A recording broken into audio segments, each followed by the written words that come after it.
রাজার ঘরে ছোট রানী এলো পদ্মাবতী, রানী পদ্মাবতী। রাজার আরো 6টি রানীর ছিল না সন্তান, পদ্মাবতীর কোলালোতে মিলল সমাধান। বছর যেতে জন্ম নিল 7 ছেলে 1 মেয়ে, হয় খুশির আকাশ হঠাৎ কালো মেঘে গেল ছেয়ে।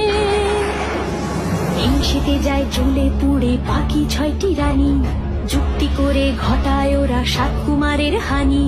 সুযোগ মতো 7 ছেলেকে মাটিতে দেয় পুঁতে, বাঁচে একা পারুল, ওরা পায় না তাকে ছুতে। ধাইমা বাজায় সেই মেয়েকে বড় করে তোলে, 7 ভাইকে পায় যে পারুল 7টে চাপা ফুলে। এত কিছুর পরেও রাজার বিপদ যে কাটে না, সূর্য নগরে সুখের সূর্য আর ওঠে না।